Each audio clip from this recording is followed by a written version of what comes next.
Hey, you guys. Tomes of Terror time, and you know what that means? It's time for another horror book review. Now, I have to admit that as far as horror subgenres go, demonic possession stories aren't usually my favorite thing. Usually you guys know I'm more of like a haunted house girl, which I guess this kind of is too. But I'm not hugely into demon possession. I'm not averse to them, but it's not usually my favorite genre. But for some reason, while I was kind of scrolling through my Kindle recommendations, Nick Roberts' 2022 novel, The Exorcist's House, kind of popped out at me. I'm not really sure why exactly. I don't know if I just liked the sound of the name or if it's just kind of like, because the cover is nice, but it's not like all that striking or anything.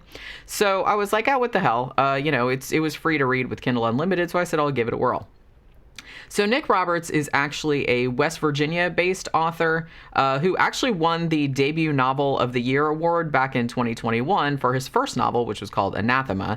So The Exorcist House is actually his second book, and as far as I know, he's working on his third one now. I think he teaches as well. And I will say right out of the gate that even though The Exorcist House isn't the most original thing ever, like I said, what is, it was still a hell of a lot of fun. I had a good time with it. And I definitely recommend it if you're into just real classic exorcism tropes. Also has some nods to Rosemary's Baby in there, which I actually really appreciated. So the novel is set in the author's home state, West Virginia, in the 1990s. And it starts out with kind of like a brief prologue, which takes place in the spring. I believe it's March 1993. There's an old man named Merle Blatty, and he's kind of just sitting on a rock on his land, having a smoke and talking to his faithful bloodhound, Buck. Now, from the tone of his thoughts and the stuff that he's saying to the dog, we're led to believe that he's kind of resigned to whatever his fate is going to be, and he's ready to go back into his farmhouse and deal with whatever the fuck is going on in there. So because the name of the book is The Exorcist's House, you're led to assume that there's some demonic shenanigans occurring inside the house, and that the old man has kind of come to terms with the fact that he's not going to be able to survive the upcoming battle. He even briefly considers, and this almost made me panic for a second because you guys know how I do. He even briefly considers killing the dog, as a mercy killing. And I was like, no, please don't do that.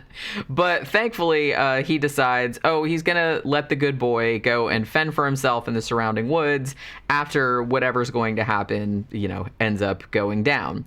So I will say, just right from the jump, thank you, Nick Roberts, for not killing the dog. Jesus Christ. I'm getting really, really bummed out by all of these horror novels bumping off the cute pets. Like I said, kill all the people you want. I don't give a shit, but leave the goddamn animals alone. So it was actually kind of nice to read a book where the dog not only, spoiler alert, survives, but again, spoiler alert, helps, is kind of in there helping to fend off the evil at the end. And we do love a hero animal in stories. So anyway, after Merle is evidently dispatched by this demon that he's fighting, we jump ahead a little more than a year to April of 1994.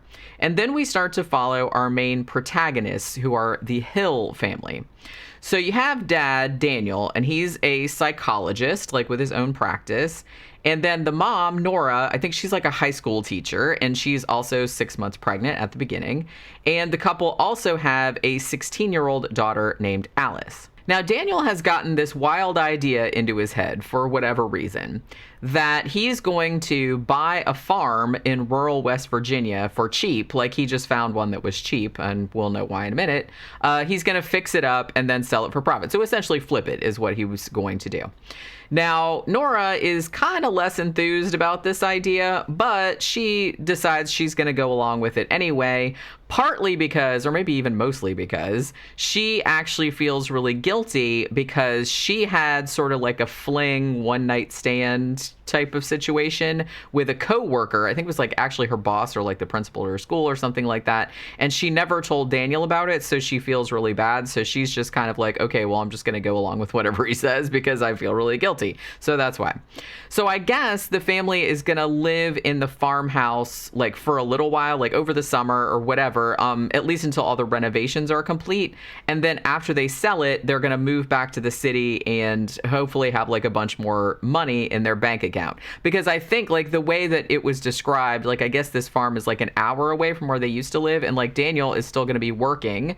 But Nora is out for the summer because she's a teacher. And then like by the time the new school year starts, she'll be on maternity leave anyway. So they're kind of figuring he's just going to commute and she's just going to be on maternity leave. So they're going to be like an hour away from where their house was before. Now, naturally, it will surprise no one that the farmhouse and the land surrounding it that they have purchased belonged to Merle Blatty. And the reason that it was so reasonably priced was because the house was actually partially damaged by a little bit of a weird fire, very vaguely unnatural fire, that occurred on the night that Merle was killed. So actually only the second floor was affected. I don't know if it burned off the whole second floor, but it was just kind of like one room on the second floor, like where the demonic shit took place. So Daniel actually like hires a crew to come in and do a bunch of work on the house like before they get there. So by the time the Hill family arrives, a lot of the renovation work has been done, at least the major stuff, and the place looks fantastic. There's just like some little stuff to do, like out in the yard, like, you know, building a fence and crap like that. But the foreman of the construction crew sees something like on their last day, like he sees something peeking out at him from the basement. Something that looks a little, like I said, a little demonic. And a few days later, seemingly commits suicide in a really, really gruesome way. Now, the Hills find out about this like a day or two after it happens, and they're like bummed out, but they're not overly concerned because the guy actually died at a motel in town. Like, it's not like he killed himself like in the house or anything like that they're going to be living in. One thing that does sort of bother them, though, is that somebody has been inside the house, like, in the last few days, because Daniel has been up there and has been inside the house, like, checking out all the work and stuff, and then, like, a few days later, they moved all their stuff in, and he's like, hey, it wasn't like this before. But when they come in there, he's like, somebody's been in here, like, broke in here, and nailed the door to the basement shut, like, put in all the nails, like, in the shape of a cross. So not too long after the Hill family moves in, they discover that their house, of course, used to belong to Merle Blatty, who they find out wasn't actually sanctioned by the church, like he wasn't a priest or anything like that, but he was something of a quote-unquote backwoods exorcist who had actually trained with some sympathetic like clergymen, like some priests that were actually sanctioned by the church, and he would occasionally like help out in possession cases across the country, sometimes like where the official church didn't want to get involved or they'd already been in there and they thought nothing was going on, and like so he would just go and help people like around the country, and had been doing it for several years, like I think 20 years he'd been doing it. Yeah, because I think he started out in 1973, so he'd been doing it for 20 years. So a lot of the information that we learn about Merle actually comes from a kind of a younger man. I think he's 17 or 18 or something like that, whose name is Luke, and he lives with his dad nearby, and he used to do kind of handyman stuff and yard work, like he would mow Merle's lawn and shit like that, around the farm when Merle was alive. So Luke comes there and said, hey, Merle used to like pay me to do all this work around the farm, and I can do that for you still. If you want, I can fix your fence, I can mow your lawn, I can do all this other kind of stuff. So the Hills are like, yeah, great. That'd be awesome, because like I said, Daniel's got to work and Nora's, real pregnant. So they need somebody to kind of like fix some stuff up. So they're very happy to, and he seems like a really nice kid and everything, and the daughter Alice is like really, really smitten with him. They seem like smitten with each other and kind of start having like a little bit of a, I wouldn't call it a romance necessarily, but a little pre-romance, I guess. It doesn't really get that far, but yeah. And also Merle's old dog Buck, who like I said, he let him loose in the woods like after he went off to fight the demon and got killed, so he's been living in the woods this whole time.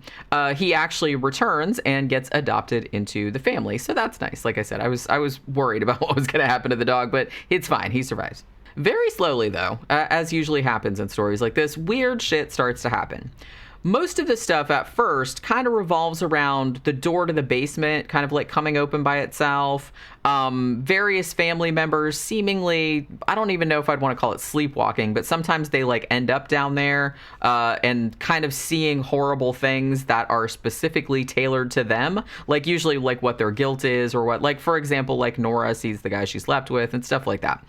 They attribute these events to kind of like stress dreams at first, because, you know, they've been going through a lot. But then they also start to notice like some other weird shit. Like they're also having instances of like missing time. Like some of them will, you know, it's like they go to the kitchen or they go and do something, and then like several hours pass by, but to them it only seemed like a couple minutes, and then they come back out and they're like, where the fuck have you been? And they're like, what are you talking about? I just went in there like 5 minutes ago. And they're like, dude, it's been like 3 hours. What the fuck? So there's like all this missing time type shit going on too. So then finally Daniel, he gets very curious about this little secret room, like it's kind of like the Amityville Horror a little bit, that he discovers in the basement that ends up containing this real deep well that somebody has hung crucifixes and shit over and like put kind of a cover over it with a cross and all this other kind of stuff. Now, so he goes down there one night to see what this is, because he finds like a bunch of trunks and everything like that presumably like belong to Merle and his late wife. So it's like a bunch of their clothes and stuff. But when he's down there this one particular night when he can't sleep, he actually is confronted with the quite terrifying looking spirit of Merle Blatty himself, who appears as like a charred corpse, because that's how he died. Like he burned up like that. Like he's a nice ghost and everything, but he can't help like the way he looks, and he just keeps getting burned like over and over, and that's what he looks like. He looks all melted and shit. So he shows up and he basically tells Daniel, you have to read through all of the journals that I left behind like in this other trunk that's like in this secret room with me, and you have to figure out how to seal this well that's in the basement, because of course it is a gateway to hell. So Daniel ends up finding the old man's journals and a bunch of videotapes of all his previous exorcisms, like over the past however many years. I think he started videotaping them in the 80s. And Daniel starts to become like obsessed with going through them. Meanwhile, the demon from the well is kind of fucking with everybody's minds, making them see like really horrible shit, you know, stuff that isn't there, like making them see family members doing stuff that they're not doing and all this other kind of stuff. Apparently, it seems like just trying to sow chaos and like trying to turn them against one another, things like that. So this kind of all keeps going until it comes to a head, and then it leads up to this big kind of classic exorcism battle royale between the family and then this priest that they summon, who had actually known Merle and like trained him a long time ago.